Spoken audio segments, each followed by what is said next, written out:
Hello and welcome back. So this video is going to be a get ready with me video, but it also is going to be the hero makeup challenge.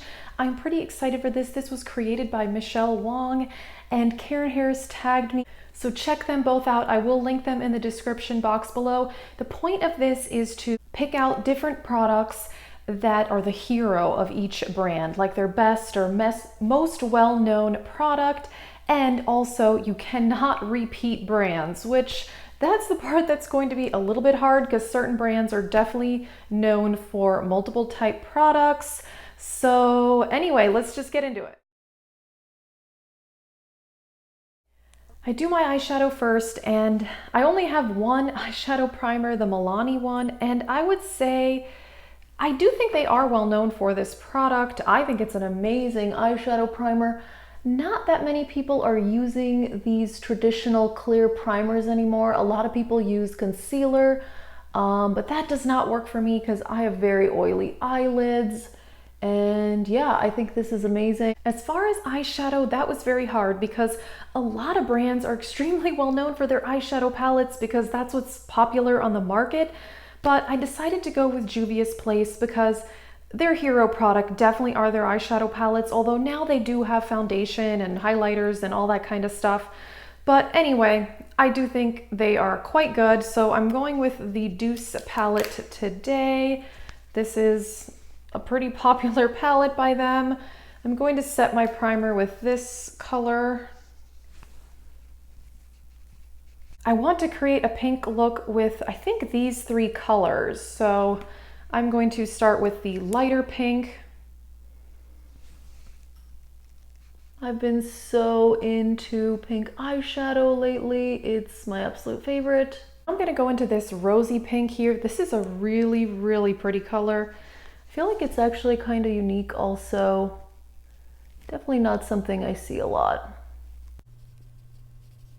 And with my sponge tip applicator, I'm going to put this light pink shimmer on the lid. I love a sponge tip for a metallic lid shade. It just goes on the best.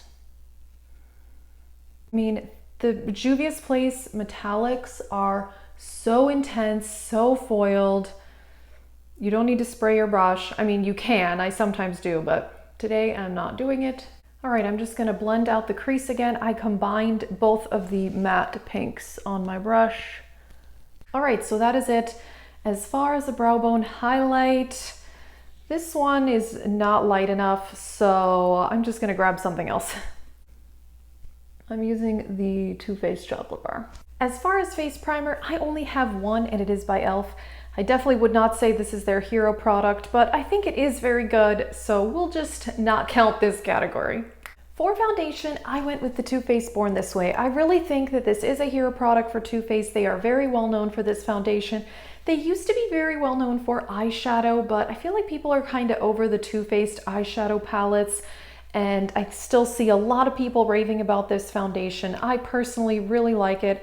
And I have the color Ivory, which matches me very well, so going with this. For concealer, again, I only have one concealer and it's from e.l.f. It's the 16-Hour Camo Concealer. Honestly, I really think this may be their best product. I think it's fantastic. It's gotten a lot of hype lately. It's very full coverage. I think it's a dupe for Shape Tape, and I've heard other people say that as well. So yeah, I think this is quite good.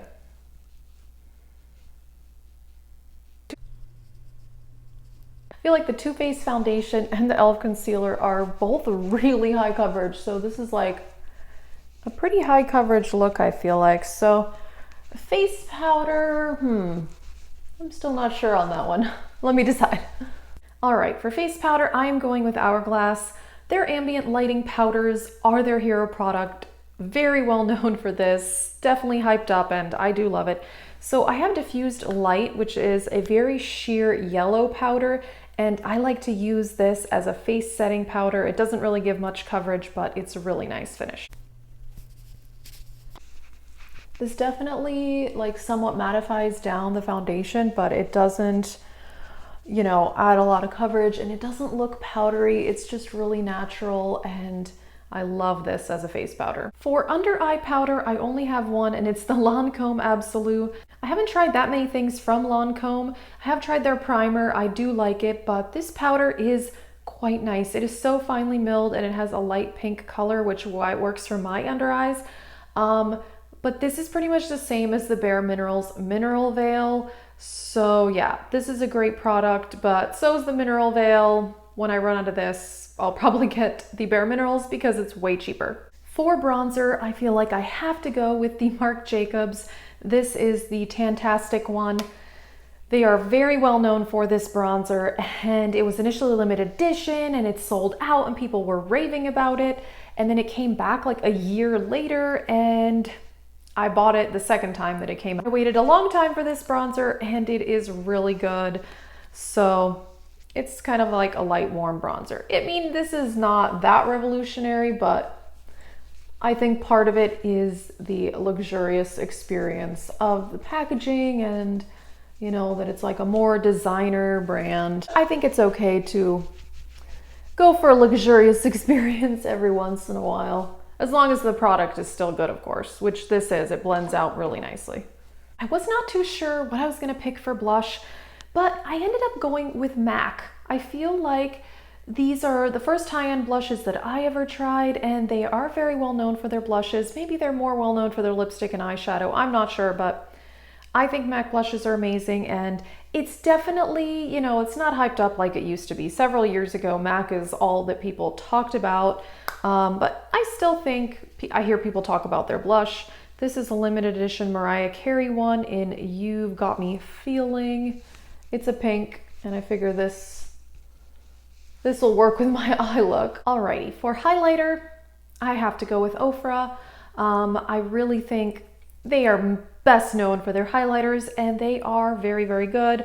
I do also have a blush from Ofra that I really like, and their liquid lipsticks are pretty good too, but you hear people talk about these a lot. So this is Everglow by Nikki Tutorials, and I'm gonna go with the lightest one. They sell this individually.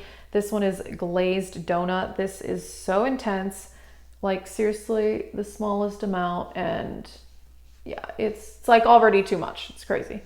Although, is there such thing as too much highlighter? Yes, there is, but anyway, I love Glazed Donut, and I feel like the name is very funny.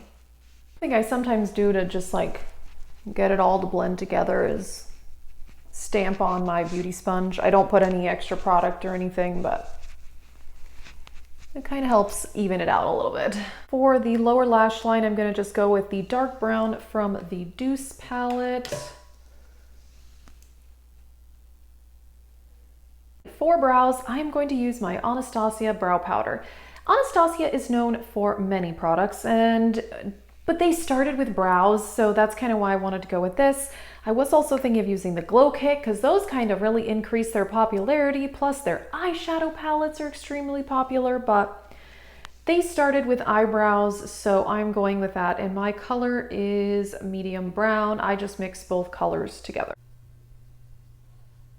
I'm just gonna run a spoolie through here, and then we're calling it a day on the brows. Okay, mascara. Yeah, I feel like CoverGirl, their hero product is their mascaras. There's a lot of hit and miss from CoverGirl. Their foundations are okay for me. I don't love their eyeshadow. I don't know. I have liked their blush before, but I think mascara is definitely it. This is the Clump Crusher, and I absolutely love it. Just gonna put like a teeny tiny amount on the lower lashes. Okay, time to curl the lashes. I don't know if I'll count this, but I don't own a lot from Sephora collection, but this lash curler is amazing, so I guess we can count that. I've had this for like 8 years and it's still in perfect condition, and it doesn't pinch my eye like a lot of them do, so works well for my eye shape, I guess. I feel like this mascara gives length and definition, not a ton of volume, but you can build it up. I'm not even in the mood to do that. I'm only gonna do one coat, but I mean, if you do like 2 or 3 coats, it's really good.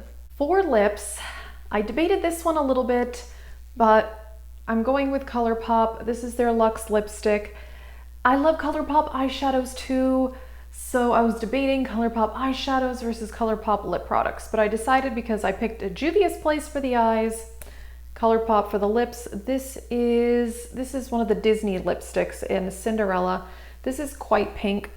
I went with pink just because of my whole like look here, but I'm barely putting this on because it's quite pigmented. I mean, I just blotted on like a tiny bit of that. I did decide to go with a gloss, and I love a lot of NYX products, but it can be a bit hit or miss. I think their butter glosses are their best product. They are very well known for this. People don't talk about these that much, but a few years ago, these were very popular on YouTube. I still love them. This color is Strawberry Parfait. I think they are very comfortable. They're a bit sticky, but they're not too sticky. Alrighty, so that is it for this makeup look and the Hero Makeup Challenge. It turned out quite pink, but I really like it. I love pink eyeshadow. So yeah, I am pretty excited. I like the look. And check out Michele Wang and also Karen Harris. I will link them below, and thank you for watching.